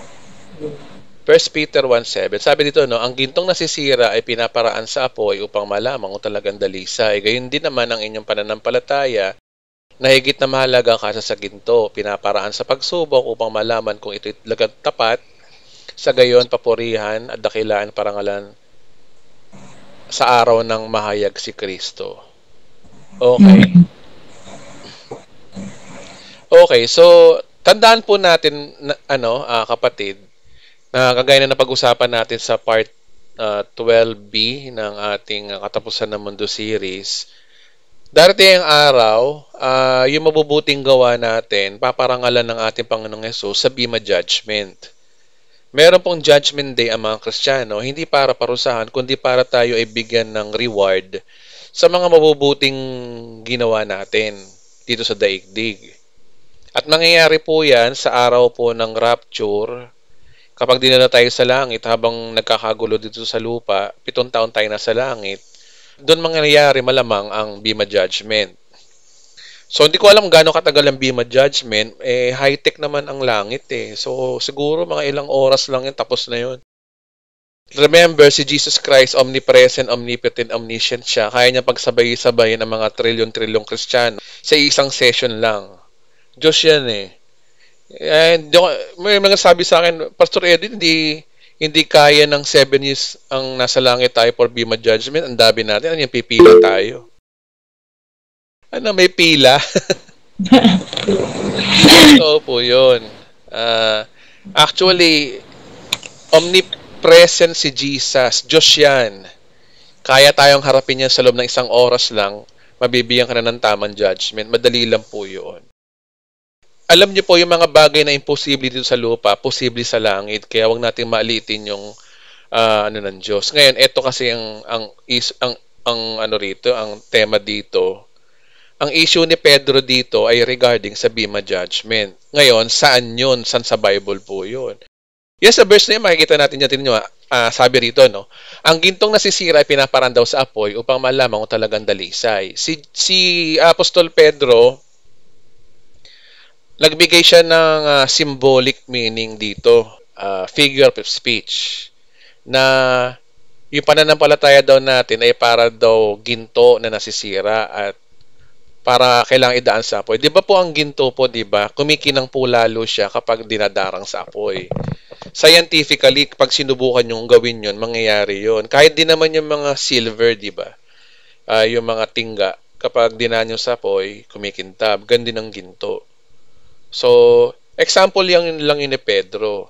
So, kaya rito, gayon din naman ang inyong pananampalataya na higit na mahalaga kaysa sa ginto. Pinaparaan sa pagsubok para maging tapat. Ang pagsubok po rito ay iba sa problema. Tandaan niyo po, magkaiba ang problema, magkaiba ang pagsubok. Magkaiba ang sumpa, magkaiba ang pagsubok. Ang pagsubok, sinusubukan lang yung faith mo. Kung ano yung magiging decision mo. Diba? Halimbawa, mga magandang pagsubok. Halimbawa, humingi ka sa Diyos ng sasakyan. Diba? Sabi mo, Panginoon, bigyan mo ako ng sasakyan, the best sa sasakyan. Ang gagawin ng Diyos, susubukan ka niya. May mag-aalok sa'yo ng sasakyan na second hand. Ang pananampalataya mo, magkakaroon ka ng kotse, parang true story to. Magkakaroon ka ng kotse, brand new, pero kumagat ka doon sa pagsubok sa'yo ng Diyos na meron tao nag-alok sa'yo o merong sitwasyon na bumili ka ng second hand, binili mo. tama, okay lang naman, pareho naman blessing, may sasakyan ka. Kaya nga lang kasi, ang testing doon, dapat nag-stick ka pa rin sa pananampalataya sa Diyos, nabibigyan ka ng Diyos ng brand new na sasakyan, di ba? Kasi ang usapan nyo ng Diyos, brand new na sasakyan. So, yun yung mga trials. Pero yung nagkasakit ka ng grabe, nakaladkad ka, iniwan ka ng asawa, tapos ano ba yung mga unfortunate? Hindi po pagsubok yung mga kapatid. That's not a trial. Yan po yung mga bunga ng ating mga maling desisyon. O maaaring hindi lang yun, kundi kasi hindi ka pa born again, kaya nasa sumpa ka. Remember, kapag hindi ka pa Christian, you're under curse. Malayo ang blessing ng Diyos sa iyo kapag hindi ka pa Christian. Kaya wag po natin aakuin yung pagsubok na as problem. Iba po yun. Kaya ang binabanggit ni Apostol Pedro dito, yung pagsubok ng ating faith. Yun nga lang, paggawa mo ng mabuti, di ba? Kaya, ba't ka umaattend ng church? Umaattend ako ng church kasi gusto ko matuto. Tama yung motibo mo. Gusto ko makapakinig ng salita ng Diyos. Tama yung motibo mo. Di ba? Pero yung makita mo si Catherine Bernardo sa simbahan, ibang usapan na ho yun. Yun ang wrong motive. Diba? Kita mo yung chicks, diba? O kaya makita mo yung crush mo. O kaya kung girly ka, makita mo yung poging-poging pastor, no? Wrong motive. So, dun dadarang sa apoy po yung balang araw. Sa Bema Judgment, magkakaalaman po dyan. O, diba? Biro mo, ipapakita sa buong screen, nag-church ka pero tumititig ka dun sa song leader. Iba pala yung motibo ba't ka nag-church. Yun po yung tinasabi ho rito na Bema Judgment. Check ng Lord yung motibo po natin. For what? Para for reward, hindi para ipahaya. Ang di ko lang alam kung anong klaseng reward to mga kapatid sa heaven, no? Sarado na po ang Biblia ho doon. Kasi nga, depende ho yan sa reward. Kaya nga yung reward natin, diyan po malalaman natin kung anong merong estado tayo sa langit. May nagsasabi pa nga ganito, at least naligtas ka. Oo, ligtas ka. Pero iba pa rin daw talaga yung nasa parang royal, may mga ganun pero hindi ako sigurado ron. Pero ang sinasabi lang ng Bible, may reward sa heaven. Ang hindi ko lang alam kung anong klaseng reward yun. Saka natin problemahin yun. Sa langit lang tayo magkaalaman. Pero may mga teoring ganon. Diba? Kaya dito, no, pinaparaan sa pagsubok upang malaman kung talagang tapat. Tapat saan? Tapat ka dun sa ginagawa mo. Sa gayon, papupurihan at dadakilain at pararangalan sa araw na mahayag si Kristo. Ano yung araw na sinasabi rito? Diba? So alam naman natin na yung mahayag si Kristo rito, yung second coming of Christ, yung panahon ng Judgment Day, sa panahon ni Jesus Christ, sa panahon ng maghari si Kristo sa lupa, di ba? So yun po yun. So itong araw ng mahayag si Kristo, lumalarawan sa Bema Judgment. Kaya ang tinutukoy po dito, yung ating magiging reward sa panahon ng pagsubok natin kung naipapasa natin. Pero mali po yung turo ng perverted na kaya tayo sinusubukan ng Diyos para maging matuwid tayo sa mata ng Diyos. Mali. Naging matuwid tayo sa mata ng Diyos dahil kay Kristo. Kaya ka lang sinusubukan lang ng Diyos para tumatag ka sa iyong pananampalataya at kapag naipasa mo, may reward sa heaven. Ganun lang po yun. Lahat po yan pang eternity, hindi po pang temporary dito sa lupa. Dahil yung mga blessings sa lupa na temporary lang dito sa lupa, binayaran na ni Kristo ho yan. Kaya lahat ng meron tayo ngayon, lahat ng blessings na meron tayo ngayon, yan po ay galing doon sa pananampalataya natin sa tinapos na gawa ni Kristo. Ganun po yun. Kapatid, nasagot ko ba yung tanong niyo po? Opo, Pastor, maliwanag po. Pastor, meron pang isa. Sunod na lang po tong kasi medyo mahaba meron pong isa. Ano pong mangyayari yung mga Hudyo, Pastor, yung itago sa ilang? Ano pong mangyayari sa kanila? Ang kaligtasan ng mga Hudyo at kaligtasan ng mga Hentil ay pareho. Tayo inaligtas dahil kay Kristo. Okay? Yung kaligtasan na sinasabi sa Mateo 24 na ang manatiling tapat ang gawa kasi siya maliligtas, yun po ay physical na kaligtasan. spiritually, ligtas tayo, both Jews and Gentiles. Gusto ko lang i-clear yun, ha? Ang kaligtasan ng mga Hudyo ay regarding doon sa kay Kristo pa rin. Bagamat pinopromote dito ng panahon ni Jesus Christ yung Gospel of God's Kingdom kasi nga ito ay paghahari din ni Kristo sa kanila, sa Haring Israel. But iisa pa rin tayo, isang born again, we have one spirit. Sinabi sa Bible na mapahudyo, mapahentil, tayo iisa sa under ng church na iglesia. Yun po ang spiritual salvation. Magkaiba po ang spiritual salvation sa physical salvation. Yung kaligtasan ng mga Hudyo during tribulation, it is all about physical salvation po yun. Kaligtasan laban sa Antikristo. Kaya yung binabanggit po ng kaligtasan ng Israel during tribulation is all about physical salvation po yun, Nay. Ngayon, Nanay, ano pa ho ba doon yung hindi pa malinaw ho sa inyo ho doon? Yun lang po, Pastor, ang tinatanong namin kasi nga, nagano kami, paano kaya yung yung mga Hudyo na tinago doon sa ilang, di ba? Maligtas, mararapture ba sila? Ganon. Yun lang po, Pastor, ang ano ba yun, sis? Ano mangyayari sa mga Hudyo na itinago sa ilang? Yung tinago sa ilang. Opo, sa spoiler lang po sa part 13 sa Battle of Armageddon, Second Coming of Christ, tuturo ko po 'yan. Okay, sige. Ano yung mangyayari sa mga Israelita na mga Hudyo na nagtatago sa Petra, sa ilang. Petra sa ilang. Tama po kayo, hindi po nabanggit ko po doon, pero kasi nga wala pa ho tayo sa Second Coming of Christ. Pero bigyan ko na kayo ng idea, ililigtas sila ng ating Panginoong Yesus. Kasi, buhay po, kasi yung mga yun, remember, ang naiwan sa rapture, mga unbeliever. Unbeliever po ang maiiwan sa rapture. Ang kasama yung mga Hudyong dinreject si Kristo. Pero kung ikay Hudyo, nanampalataya kay Kristo, mararapture ka. Kasi nga, ang isang Hudyo, kapag nanampalataya kay Kristo, magiging bahagi na siya ng iglesia. Ay, ang iglesia, kompleto po yan pag ni-rapture. Bagamat ang kanilang bagamat may mga dispensation na iba yung kaligtasan ng Hudyo nung araw, sa Old Covenant, may bagong covenant na hindi na kailangan ng kautusan, kundi yung pananalig kay Kristo na yung ikalawang covenant. Kaya yung more on this topic regarding sa kaligtasan ng mga Hudyo physically, sa part 13 po, panoorin nyo po. Okay. Sa Battle of Armageddon. Thank you po. Thank you. Okay, spoiler lamang po. Salamat po, Nay. Okay, 9:36. Spoiler lamang po, no? Ang part 13 natin, matapos ng part 12 si part 13, ito na po yung Battle of Armageddon. Yung detail ng pagbaba ni Jesus Christ kasamang kanyang iglesia sa lupa. Ano mangyayari? Dito na magsasalpukan yung labanan ng langit at lupa eh.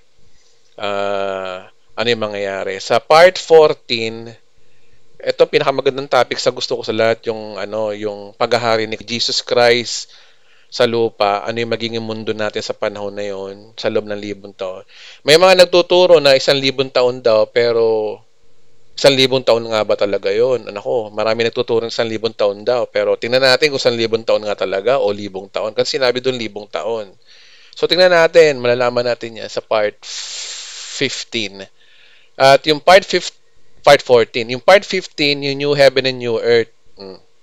Yung bagong planeta, bagong lupa, bagong langit, nandun na po lahat. Judgment Day, nandun na po lahat. Hanggang, yun na, happily ever after na tayo kay Kristo, magpakailanman sa eternity. Pag-uusapan natin yan sa part 15. Part 16, ayun na po yung pinakapuso po ng Katapusan ng Mundo series.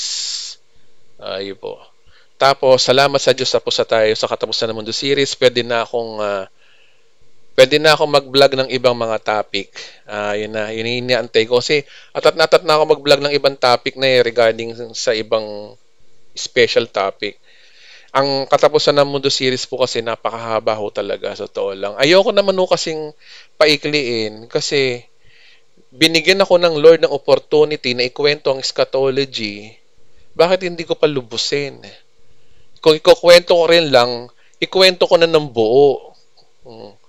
Kaya ang pagkwento po natin ng eschatology, pag-aaral, verse by verse, pinapakita naman natin, harmonize sa scripture, iniisa-isa natin. Kaya patuloy pa rin tayo nag-aaral. Ako rin po ay nag-aaral. Sabay-sabay ho tayo nag-aaral. Meron po akong mga topic sa eschatology na hindi ko pa alam ng oras na yon. Pero nung ginagawa ko na, doon ko palang nalaman. Kaya ang Katapusan ng Mundo series po ay hindi po akin po yan, kundi ito po ay binigay lang ng Lord ng wisdom sa akin para ituro, isulat, i-edit, ilagay sa video, ilagay sa social media. Kaya malapit na po tayo matapos, mga kapatid. At ang susunod ko ng topic na ay yung about sa ibang bagay na po. Okay, 9:39. Salamat sa 1 minute na aking paliwanag. 9:39. Susunod na tanong, lalaki naman po. Hello po, Pastor. Hi. Narinig niyo po ako? Opo. Hi, good evening. Opo, thank you po kasi nagpapasalamat po ako sa Lord kasi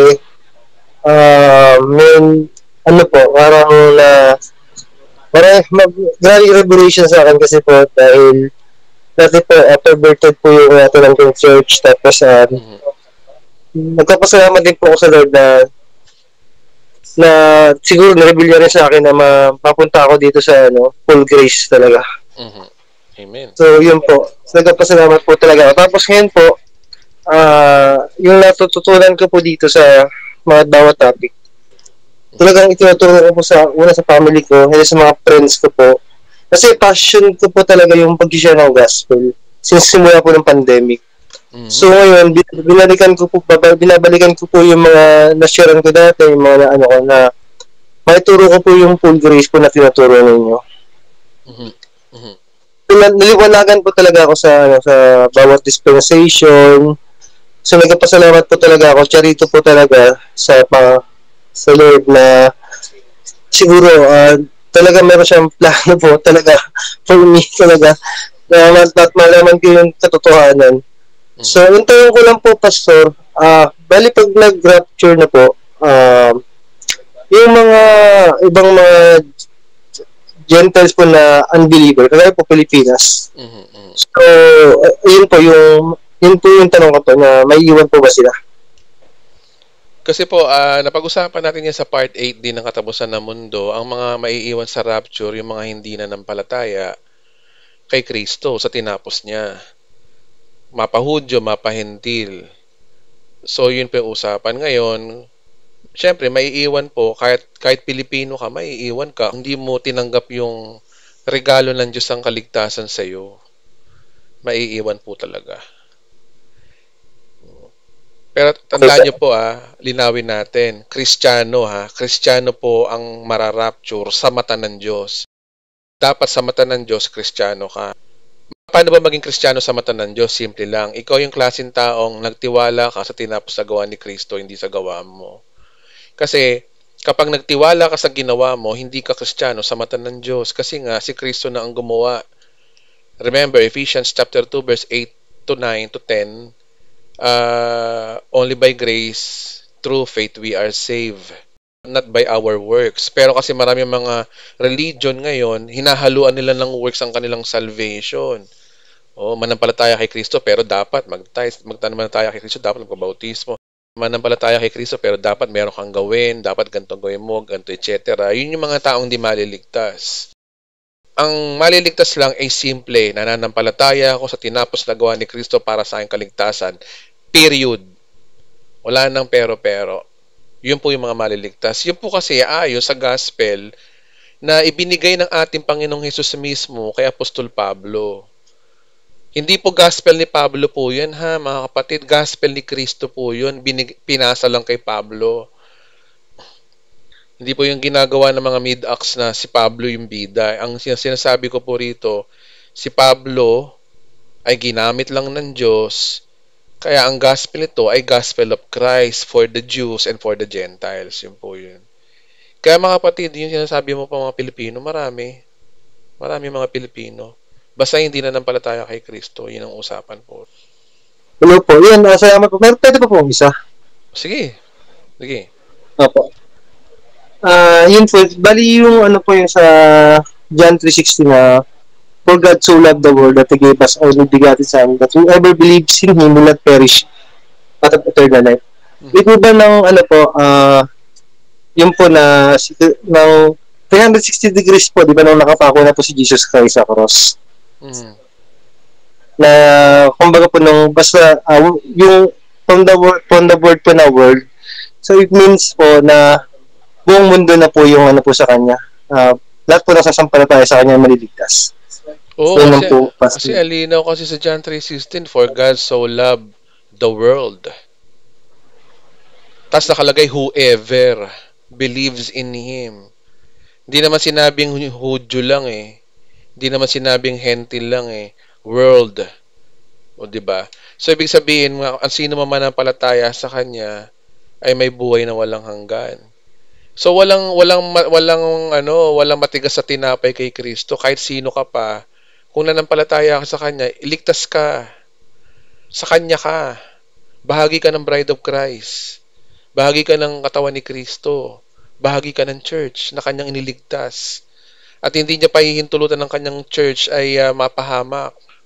Sa Kanya ka na. Ganun po yung kapatid. Kasal ka na sa Kanya, kumbaga, kapag nanampalataya kay Kristo.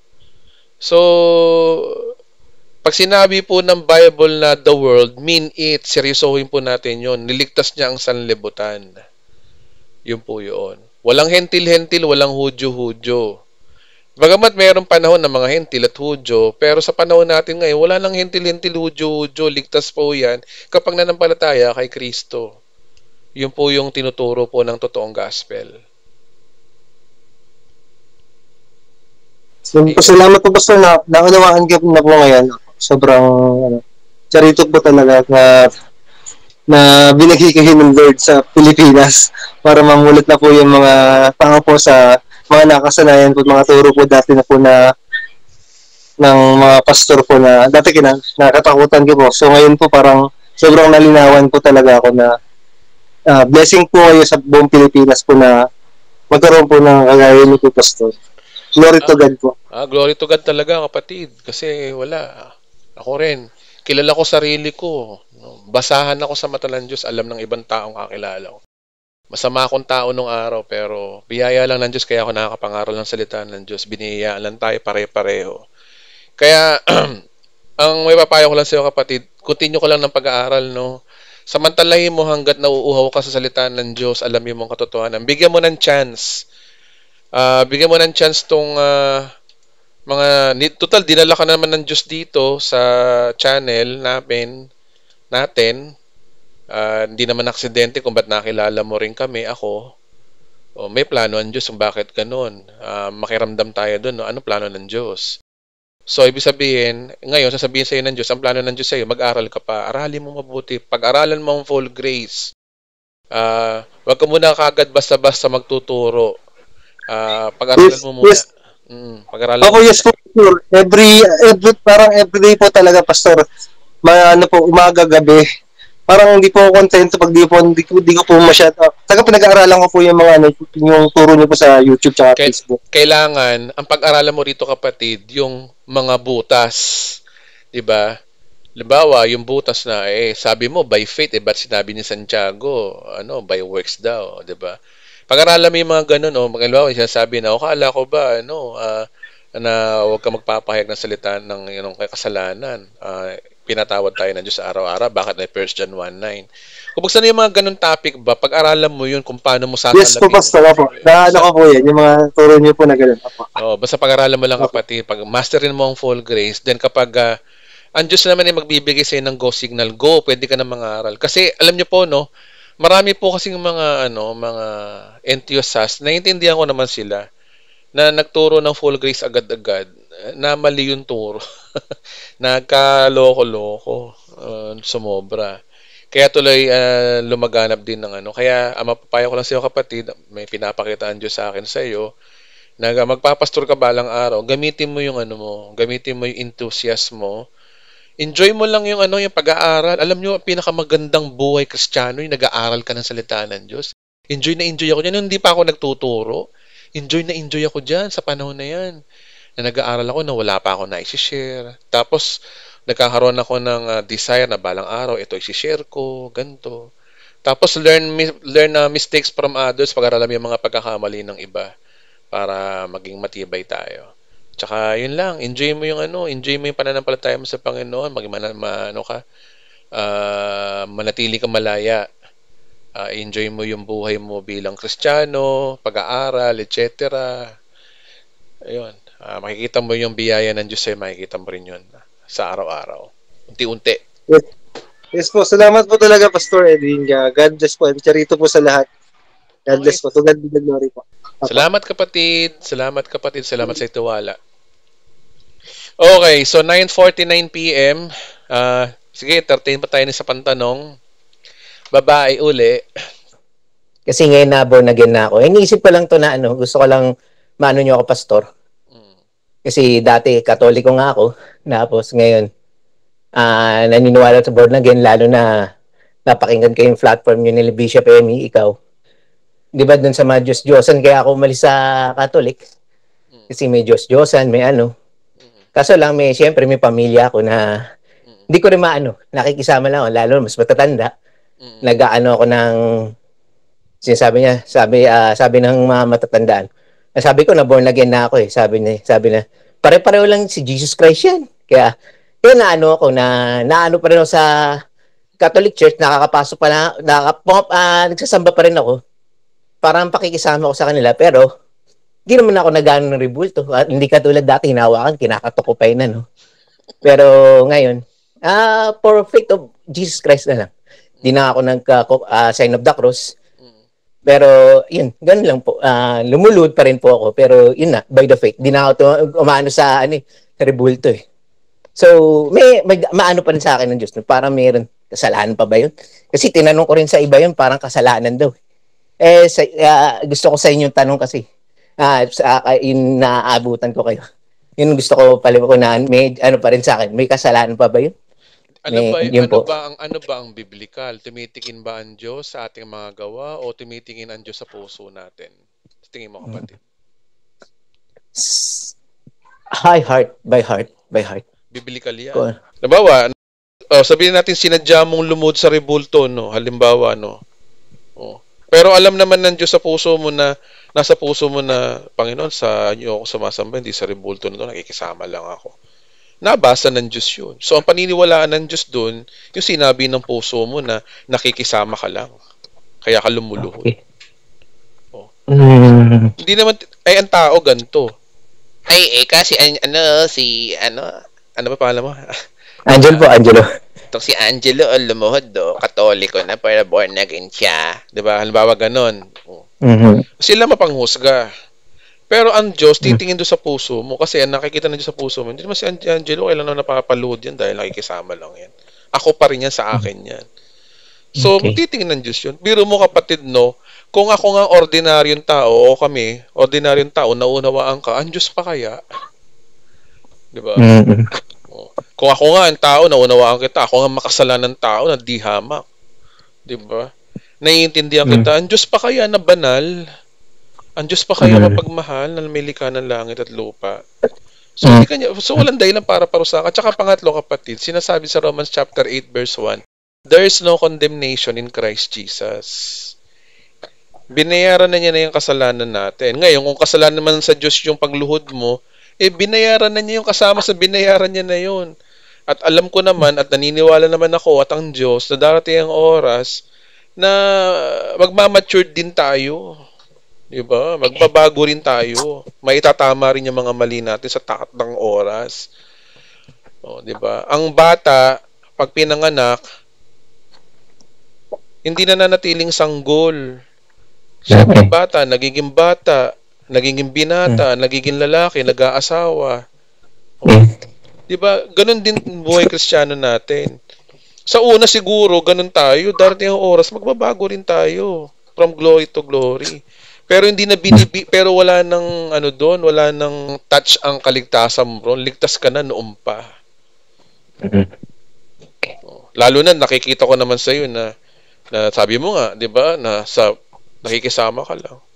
Basta go with the flow, enjoy mo yung buhay mo, kung ano, gawin mo yung tama, 'di ba?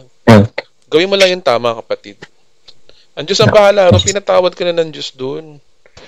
Huwag mo lang pakinggan yung mga tao. Basta sinabi ng Biblia, pag sinabi ng Biblia na pinatawad ka na, pag sinabi ng Biblia na ikay ligtas na, panampalatayanan mo yun. Ligtas ka, pinatawad ka na. Kahit anong ginawa mo, di ba? Pinatawad ka na.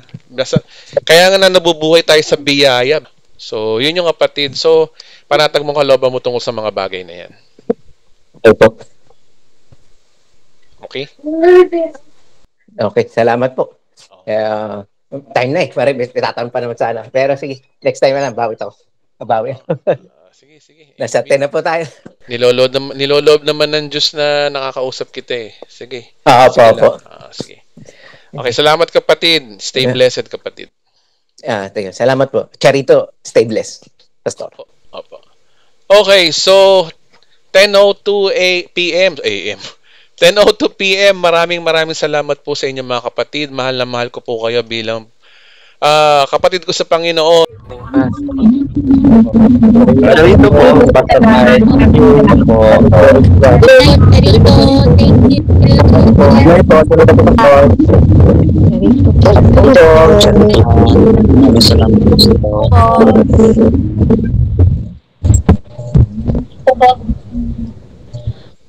Okay, maraming salamat po. Charito po. Magandang gabi po sa ating lahat. See you next week po.